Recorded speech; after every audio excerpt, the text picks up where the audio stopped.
कुछ questions practice के ऊपर कि हम कैसे नंबर ऑफ सिग्नल्स आइडेंटिफाई करेंगे और कैसे उनके intensity ratio and splitting pattern को चेक करेंगे या कैसे पहचान करेंगे।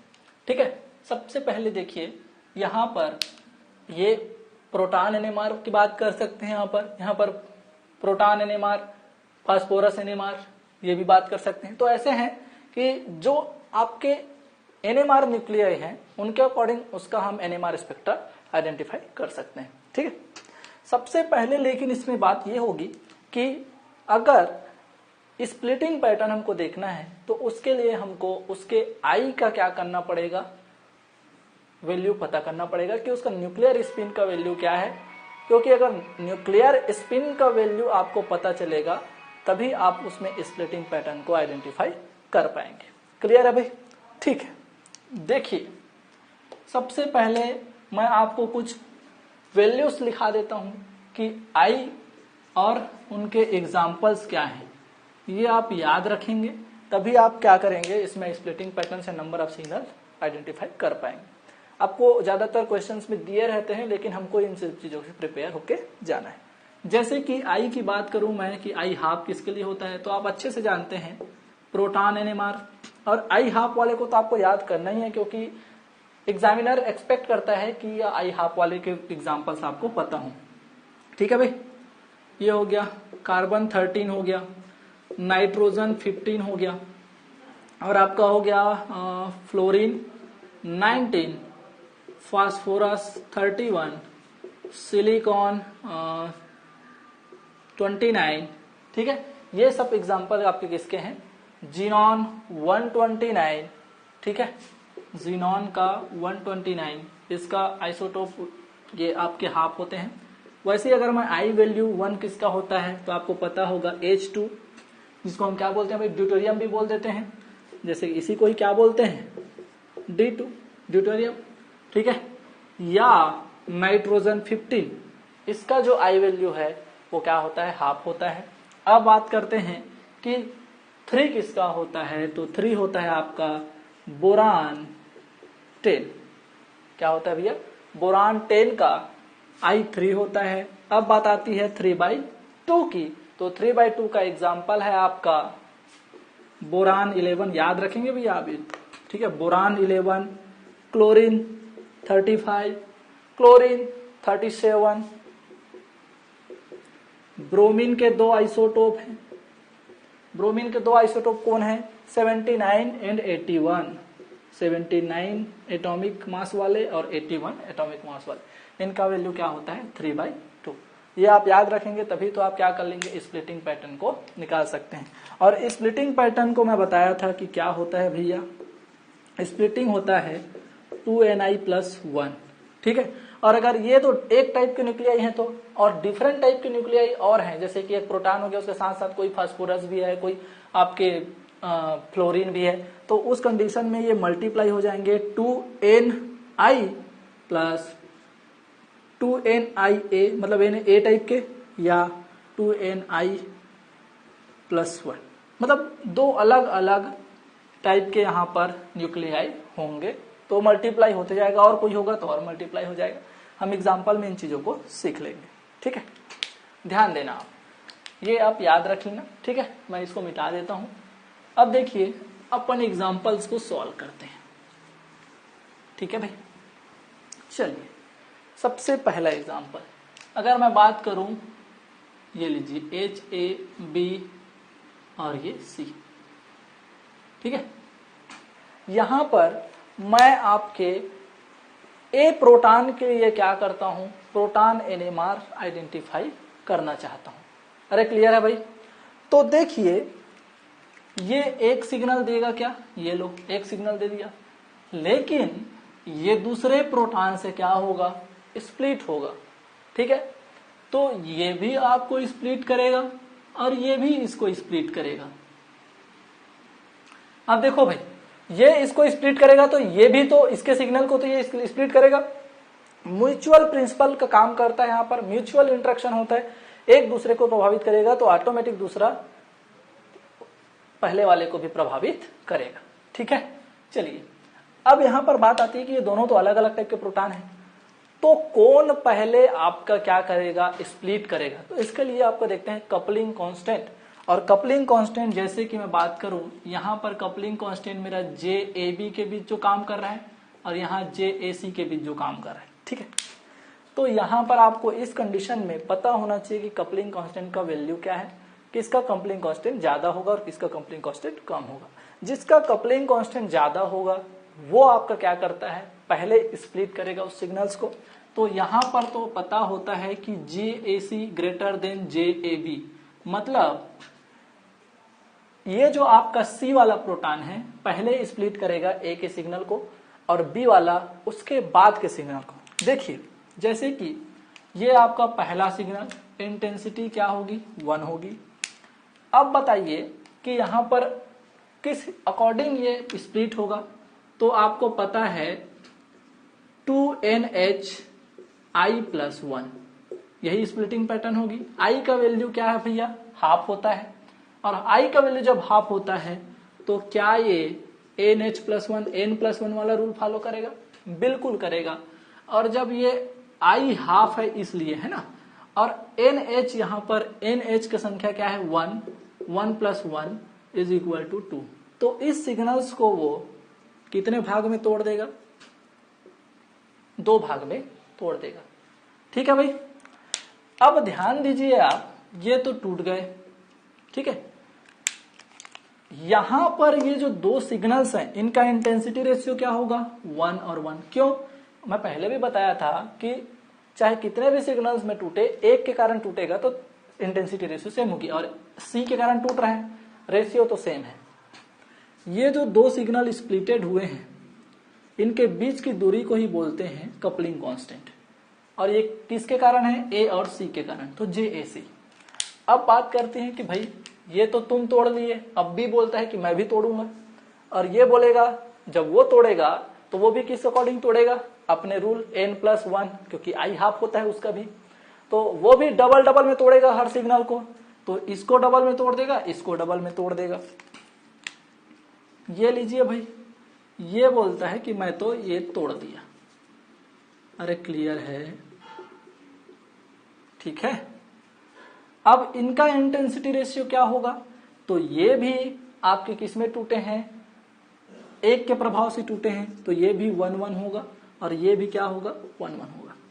अब कोई बोलेगा कि सर ये दोनों तो कोलैप्स हो जाते, लेकिन कोलैप्स तब होते जब सेम टाइप के प्रोटॉन से टूटते। क्यों, क्योंकि उनकी जो है जे की वैल्यू सेम होती। यहाँ पर इसका जे का वैल्यू ज्यादा है और इसके बीच ये जो ए बी है, सॉरी जे ए बी है, और ये भी क्या है, जे ए बी, ये छोटा है। देखो ये छोटा है और ये बड़ा है, क्लियर है। तो यहां पर ये डिस्टेंस बड़ा होने के कारण ये कोलैप्स नहीं होते। और अगर इनको मैं पहले तोड़ देता तो इतने में टूटता, और ये फिर ज्यादा होने के कारण ऐसे टूटता, तो फिर कोलैप्स इसका सिग्नल यहाँ और इसका सिग्नल यहाँ आता। अरे क्लियर है, क्लियर है भाई। तो सेम इंटेंसिटी के 4 सिग्नल्स आपको मिलेंगे, किसके लिए, इसके लिए। ये आपको आपके NMR के स्पेक्ट्रम में ये आपका TMS हो गया। कैसे दिखेगा भैया, ये लीजिए, ऐसे सेम इंटेंसिटी के 4 सिग्नल्स मिलेंगे। अरे क्लियर है, क्लियर है क्या, ठीक है। अब बात करते हैं सेकेंड एग्जांपल की। आई होप कि आपको समझ आया होगा। आपका कौन पहले तोड़ेगा, जिसका कपलिंग कांस्टेंट का वैल्यू ज्यादा रहता है वो पहले स्प्लिट करेगा। ये चीज आप याद रखेंगे, ठीक है, नहीं तो आपका पैटर्न गलत हो जाएगा, इंटेंसिटी रेशियो भी गलत होने के चांसेस होंगे। क्लियर है भाई, ठीक है। चलिए अब मैं बात करता हूं नेक्स्ट एग्जांपल की, और वो आपका नेक्स्ट एग्जांपल है PH4+। तो यहां पर मैं 2 तरह से आपका प्रोटॉन NMR भी देख सकता हूं और यहां पर फास्फोरस 13(1) NMR भी देख सकता हूं। क्लियर है। तो बताओ भाई यहां पर ये कैसे सिग्नल देगा। तो प्रोटॉन NMR में सभी इक्विवेलेंट प्रोटॉन है, देख लो कितना सिग्नल, एक सिग्नल, इंटेंसिटी रेशियो 1। अब बोलता है कि फास्फोरस मेरा भी तो आई क्या होता है, हाफ होता है, और जब मैं NMR न्यूक्लियाई हूं डायरेक्ट अटैच हूं तो मैं तो तोड़ूंगा। अब तोड़ेगा तो किस हिसाब से तोड़ेगा, तो ये तोड़ेगा भाई 2NI+1, और ये क्या है, नंबर ऑफ फास्फोरस कितना है 1, आई कितना होता है हाफ, तो 2 into 1 और ये हाफ प्लस 1, 2 से 2 cancel is equal to 1 + 1 2, double signal में तोड़ देगा। चलो भाई तोड़ देते हैं, ये लीजिए डबल में टूट गए। अरे क्लियर है, ठीक है। इनका इंटेंसिटी क्या होगा, तो ये भी 1 लेके आएगा और ये भी 1 लेके आएगा। क्लियर है भाई, अरे क्लियर है। तो ये आपको NMR के स्पेक्ट्रा में कैसे दिखेगा भाई, TMS, 2 डबलेट सेम इंटेंसिटी के डबलेट मिलेगा आपको, D मतलब डबलेट। अरे क्लियर है, ठीक है। अब बात करते हैं फास्फोरस 13 NMR की। यह भी बोलता है कि मैं क्या दूंगा, एक सिग्नल, इंटेंसिटी क्या होगी मेरी 1। अब बोलता है कि फास्फोरस जब तुम मेरे को तोड़े हो तो मैं भी तुमको तोड़ूंगा, और ये बोलता है कि मैं किस अकॉर्डिंग तोड़ूंगा, तो यहां पर ये क्या होगा भैया 2NHI+1। तो यहां पर ध्यान दो, NH कितना, नंबर ऑफ हाइड्रोजन कितने हैं 4, तो 2 into 4 into हाफ प्लस 1। तो यहां पर देख लो भैया ये क्या हो जाएगा, 2 से 2 कैंसिल, 4 एकम 4, 4 और 1 5, 5 सिग्नल में ये तोड़ा। तो कितने सिग्नल मिलने चाहिए, 5। तो 5 सिग्नल हमको बनाने जरूरी हैं और उनके इंटेंसिटी रेशियो भी सही तरीके से लिखना जरूरी है। तो देखो यहां पर ये क्या है, ठीक है। अब यहां पर 5 सिग्नल्स में तो टूटेंगे। अब 5 सिग्नल्स में टूटेंगे तो इनका इंटेंसिटी रेशियो कैसे हम आइडेंटिफाई करते हैं, तो बताओ मेरे को, ट्रिक बताओ आप कि हम कैसे इसको आइडेंटिफाई करेंगे। मैं आपको बताया था कि n = 4 हो और आपका I का वैल्यू क्या हो हाफ, केस नंबर 1, तो वहां पर आपका इंटेंसिटी रेशियो क्या होता है 1:4:6:4:1। अरे क्लियर है। तो इस रेशियो के लिए आपका जो सिग्नल मिलेगा वो मिलता है, ये लीजिए, चलिए देखिए, वो आपका सिग्नल्स ऐसे होता है,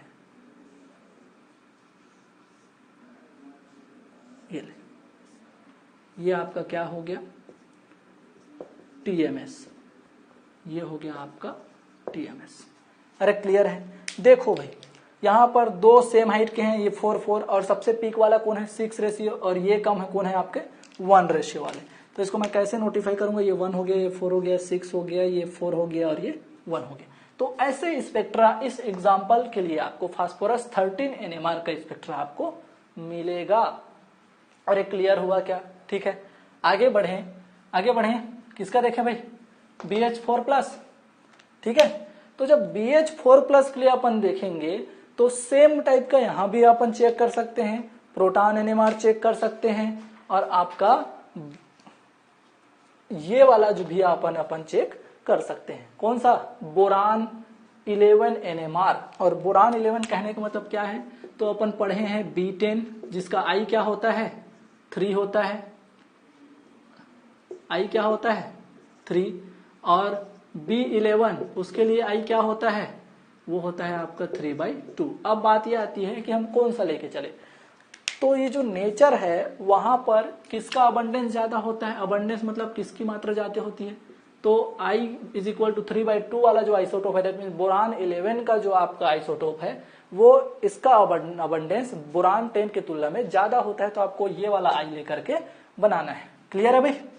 चलिए तो अभी इसको देख लीजिए, ये कैसे तोड़ेगा और इसकी इंटेंसिटी क्या होगी। ये थोड़ा सा चेंज होगा, देखिए यहाँ पर प्रोटॉन NMR एक सिग्नल, लेकिन अब यहाँ पर तोड़ने वाला चेंज हो गया, ये बोरान हो गया।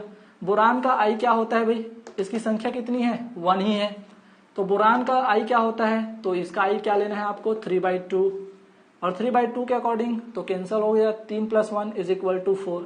4 सिग्नल, तो ये 4 सिग्नल्स में कैसे टूटेंगे, तो ये टूट जाएगा आपका, ये लीजिए, ये 4 सिग्नल में टूट गए। इंटेंसिटी क्या होगी, तो मैं बोला हूं कि n = 1, 1 से टूटेगा तो सबकी इंटेंसिटी क्या होगी 1 1 ही होगी, ये लो 1 1 1। तो ये जो डबलेट मिला था ये डबलेट ना हो करके क्या मिलेगा आपको, तो ये मिलेगा आपको क्वाड्रेट। सेम इंटेंसिटी की, देखो सबकी हाइट सेम है, इसको बोलते हैं क्वाड्रेट।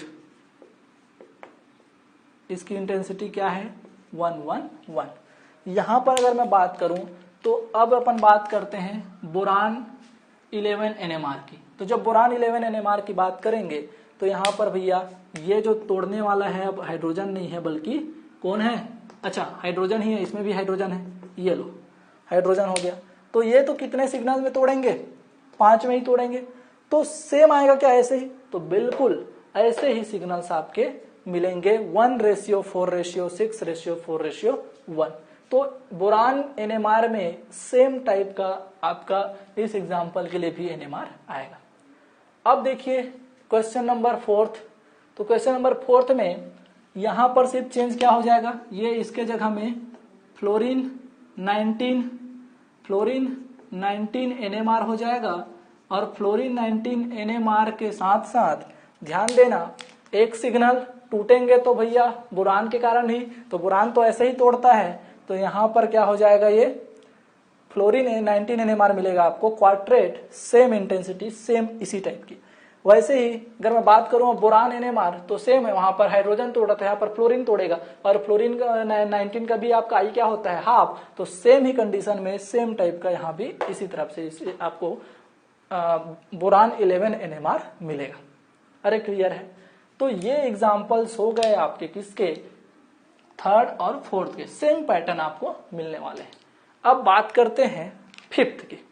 इसमें थोड़ा सा देखना पड़ेगा कि किस किस टाइप की स्पेक्ट्रा आपको मिलेंगे। क्लियर है भाई। तो ध्यान दो यहां पर आप कितने टाइप के स्पेक्ट्रा देख सकते हैं, तो ध्यान दीजिए भाई, ये 5th नंबर यहां पर देखना, एक तो है आपका प्रोटॉन NMR, प्रोटॉन है तो प्रोटॉन NMR, एक है आपका फ्लोरीन NMR, फ्लोरीन 19 NMR, और एक है आपका फास्फोरस भी तो है, ये भी तो NMR न्यूक्लियाई है। तो ये 3 टाइप से NMR हम इस एग्जांपल में देख सकते हैं। बताओ यहां पर मैं इसका स्ट्रक्चर लिख दूं, चलो यहां पर ऐसे ही तो है, ये लो फ्लोरीन, ठीक है। अब इसकी जियोमेट्री की बात नहीं कर रहे, कौन कैसे जुड़ा है ये बात कर रहे। अगर मैं हाइड्रोजन प्रोटॉन NMR की बात करूं तो बताओ भाई प्रोटॉन NMR इजी सा चीज है, प्रोटॉन NMR में क्या क्या मिलेगा। तो सबसे पहले देखिए एक सिग्नल, ये लो एक सिग्नल मिल गया। अब एक सिग्नल कितने में टूटेगा, तो ये एक सिग्नल टूटेगा, ये देखो दोनों हाइड्रोजन सेम है, एक सिग्नल देंगे, एक सिग्नल दे दिए। अब बताओ यहां पर फास्फोरस हाइड्रोजन से सीधा जुड़ा हुआ है, तो पहले तो फास्फोरस ही तोड़ेगा, तो ये JHP हाइड्रोजन से फास्फोरस जुड़ा हुआ है 1 इज ग्रेटर देन JHF2। ये क्या क्या बता रहा है भैया, 1 मतलब H और P एक सिग्मा बॉन्ड से जुड़े हुए हैं, एक का गैप है एक सिग्मा बॉन्ड का। ये 2 क्या बता रहा है, H और हाइड्रोजन और फ्लोरीन के बीच में 2 सिग्मा बॉन्ड का गैप है। तो ऑब्वियसली बात है कि J1 एक सिग्मा गैप वाला जो है क्या हो सकता है, ज्यादा कपलिंग कांस्टेंट रख सकता है। क्लियर है। तो सबसे पहले किसके कारण टूटेगा, तो सबसे पहले टूटेगा आपका फास्फोरस के कारण। तो स्प्लिटिंग सिग्नल्स कितने मिलेंगे, वो क्या होगा 2N, या सीधा दोनों का I हाफ है तो मैं ये वाला फार्मूला लगाऊं क्या, NP+1 N+1, लेकिन ये फास्फोरस फ्लोरीन भी तोड़ेगा तो ये N+1। अरे क्लियर है, ठीक है। लेकिन ये पहले तोड़ेगा तो ये NP के कारण और ये NF के कारण। कितने कितने हैं संख्या में भाई, तो देखो फास्फोरस एक है क्या, तो 1 × 1, फ्लोरीन कितना है 1 × 1 इज इक्वल टू 1। अरे कितने सिग्नल्स देखो भैया, 1 × 1 नहीं, 1 + 1 1 + 1, 2 × 2 इज इक्वल टू 4। अब मैं इनके इंटेंसिटी रेशियो के लिए आपको समझा रहा हूं। देखो ये तो टूट गया, कौन है भैया, फास्फोरस के कारण टूटने वाले लोग, ये लो इनकी इंटेंसिटी रेशियो क्या है, ये 1 है, 1 लेके आया, ये भी 1 लेके आया। क्लियर है, 1 और 1, ये किसके कारण टूटा है, JHP1। ठीक है। अब बोलता है कि फ्लोरीन मैं भी तोड़ूंगा, तो ये कैसे तोड़ेगा, तो ये दोनों सिग्नल को, हर एक सिग्नल को डबल डबल में तोड़ेगा। क्यों? क्योंकि इसका भी क्या है, N1 है, 1 प्लस 1 इज इक्वल टू 2। तो ये सिग्नल फिर से किस में टूट गया, 2 में। ये किस में टूटेगा, 2 में।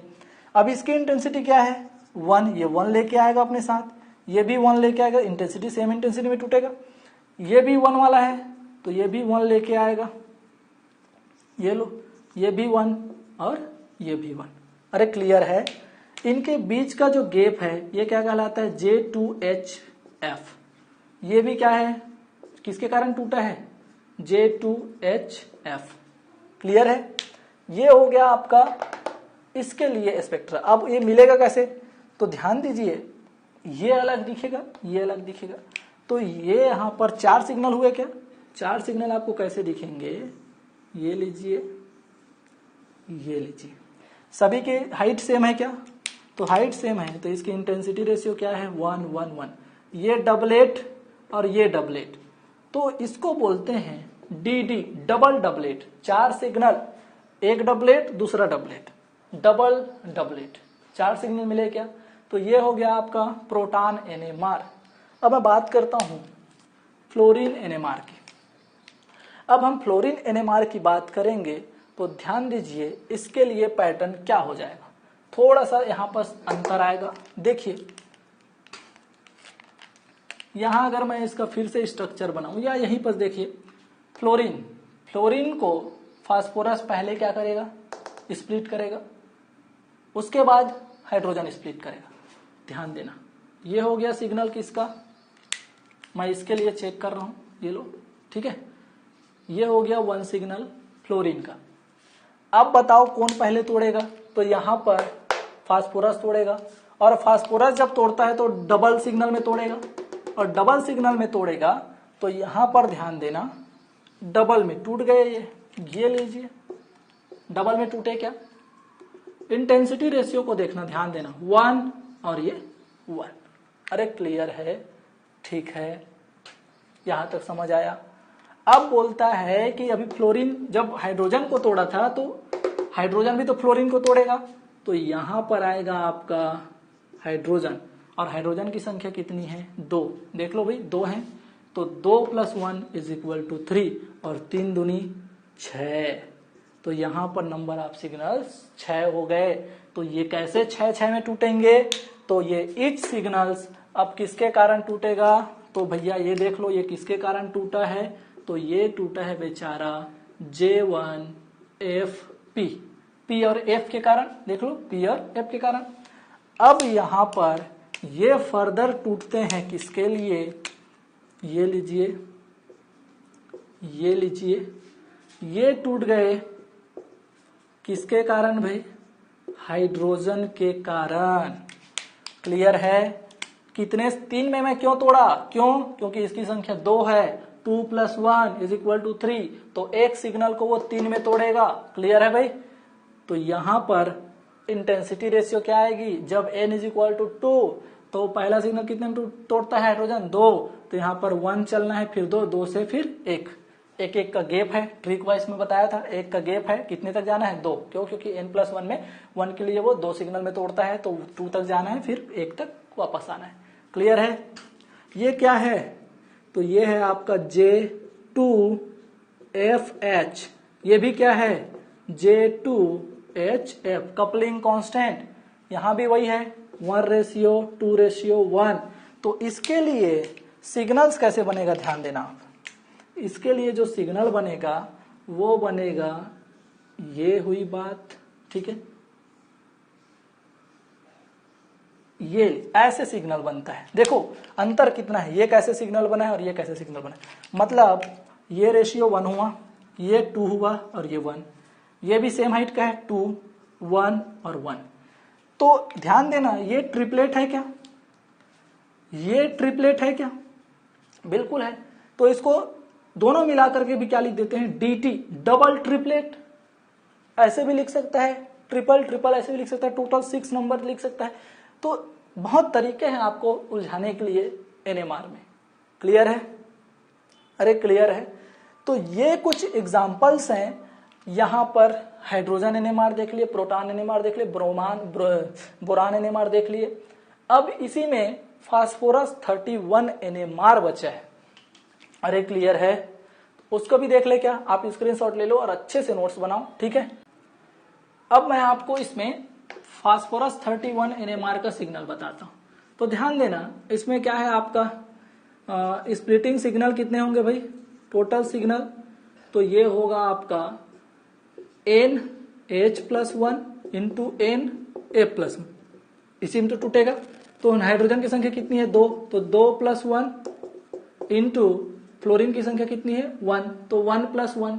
इसका स्ट्रक्चर देख लो, यही तो है, ये लो, ठीक है। तो ये हो गया 6, टोटल 6, 2 एकम 2, या आप ये लिख सकते हैं, एक बार और लिख दो, चलो भाई 3 इंटू 2 इज इक्वल टू 6। अब देखियो इनको भी मैं दो तरीके से डील करता हूं, और वो दो केस कौन से हैं। तो एक, जब आपका JPH is greater than JPF, और एक बार JPF is greater than JHP या PH, ये लो। तो क्या होगा, तो देखो यहां पर pH मतलब हाइड्रोजन का कपलिंग, इन दोनों के बीच कपलिंग कांस्टेंट ज्यादा है, तो पहले कौन तोड़ेगा, तो पहले सिग्नल को फ्लोरीन हाइड्रोजन तोड़ेगा। तो हाइड्रोजन तोड़ेगा, तो हाइड्रोजन की संख्या कितनी है 2, तो कितने में टूटेगा ये 3 में। अब बताओ कि इसकी इंटेंसिटी रेशियो क्या होगी। तो मैं बताया था कि यहां पर जब 2 लोग तोड़े तो इंटेंसिटी रेशियो कैसे चलती है, I/2 हो, 1 फिर 2 फिर 1, अभी पढ़ाया था मैं इसको। देखो इंटेंसिटी रेशियो ये हो गई। अब बोलता है कि ये जो फ्लोरीन है अब मैं तोड़ूंगा, तो ये सभी सिग्नल को अब कौन तोड़ता है, फ्लोरीन तोड़ता है, ये लो। तो सभी जो हैं क्या हो गए, 2-2 सिग्नल में टूट गए। इंटेंसिटी देखो, इसका 1 वाला टूटा है तो 1-1, इसका 2-2, इसका 1-1। अब ये कोलैप्स क्यों नहीं किए, क्योंकि इनका कपलिंग कांस्टेंट क्या है, इनका ज्यादा है, मतलब यहाँ पहले ही बहुत बड़ा गैप बन गया है, तो इनके बीच छोटा है, तो ये गैप जो है छोटा होगा। और ये गैप क्या है JPF, और ये गैप बड़ा वाला गैप क्या है JPH। क्लियर है, इसलिए कोलैप्स नहीं करते, इसलिए बोलते हैं कि बड़ा सिग्नल जो है, सॉरी बड़ा कपलिंग कांस्टेंट जो है पहले तोड़ता है, ठीक है। अब देखिए यहां पर भी पहले फास्फोरस का एक सिग्नल, अब यहां पर फ्लोरीन है वो तोड़ता है, क्यों, क्योंकि इनके लिए कपलिंग कांस्टेंट ज्यादा होगा, तो यहां पर ये ज्यादा होगा, तो डबल में तोड़ेगा क्या, फ्लोरीन देखो संख्या 1 है, 1+1 इज इक्वल टू 2, 2 में तोड़ दिया, ये लो तोड़ दिया। अरे ठीक है क्या, ये लो 2 में टूट गए। अब ये जो दोनों सिग्नल हैं वो किसके कारण टूटता है, हाइड्रोजन के कारण। तो हाइड्रोजन तो भैया कितने में तोड़ रहा है, 2 की संख्या में है, 2+1 3 में, तो दोनों सिग्नल को 3-3 में तोड़ेगा। ये लो टूट गया क्या, अरे टूटा, ठीक है। तो जब ये टूट गया तो इनका इंटेंसिटी रेशियो देखना, ये तो भैया सिंगल के कारण टूटा है तो 1:1, ठीक है। अब ये जब 2 लोगों के कारण टूटता है तो इंटेंसिटी रेशियो क्या होती है 1:1, ये भी क्या होगा 1:1। अरे क्लियर है, सिग्नल कैसे बनता है ये देखो। तो यहां देखना कि ये सिग्नल कैसे बनता है, हाइट देखना, किनारे किनारे डबल तो है, ये लो डबलेट बना, कुछ दूर बाद इनसे डबल हाइट के लोग मिलेंगे, ये लो, ठीक है भाई। उसके बाद फिर से 1-1 सेम इंटेंसिटी की, तो ये लो सेम हाइट का। तो देखो इनका इंटेंसिटी रेशियो क्या है 1:1, ये भी 1:1, बीच वाले उसके डबल हाइट वाले हैं 2:2, क्या है 2:2। तो 6 सिग्नल यहां भी हैं, ठीक है। देखो डबलेट डबलेट डबलेट, तो इसको मैं क्या बोल सकता हूं ट्रिपल डबलेट। अरे क्लियर है, ट्रिपल डबलेट, TD मतलब टेट्राहेड्रल नहीं भाई, ट्रिपल डबलेट। डबलेट कितने ठोन है 3 ठोन, कितने सिग्नल्स 6, यहां भी देखे थे 6। इसका स्पेक्ट्रा कैसे बनेगा यार ये बताओ। तो इसका स्पेक्ट्रा बनेगा, ये लीजिए, फिर इससे बीच वाला डबल, ये लो, उसके बाद ये लीजिए, इससे बीच वाला डबल, और ये। समझ आया क्या, अरे समझ आया क्या, ये ट्रिपलेट है क्या, ट्रिपलेट है, ये भी क्या है ट्रिपलेट। तो ये 1 रेशियो, ये बीच वाला 2 रेशियो, ये 1 रेशियो, फिर 1 रेशियो 2 रेशियो 1 रेशियो। तो ये ट्रिपलेट है, ये भी ट्रिपलेट है। तो इसको मैं क्या बोलूंगा, dt, और dt का मतलब डबल ट्रिपलेट, और डबल ट्रिपलेट मतलब 6 सिग्नल। तो यहां भी 6, यहां भी 6, लेकिन जरा सा गलती आपके स्पेक्ट्रम पैटर्न को चेंज कर देगा और आपके मार्क्स खत्म हो जाएंगे। क्लियर है। तो ऐसे छोटे छोटे चीजें हैं एनएमआर स्पेक्ट्रोस्कोपी में जो आपको ध्यान रखने होंगे। आई होप कि आपको वीडियो पसंद आया होगा। ज्यादा से ज्यादा वीडियो को लाइक कीजिए, ज्यादा से ज्यादा शेयर कीजिए। चैनल को अभी तक सब्सक्राइब नहीं किए तो जल्द से जल्द चैनल को सब्सक्राइब कर लीजिए। और किसी भी प्रकार से परेशानी है तो आप हमको कमेंट बॉक्स में पूछ सकते हैं। Thank you for watching.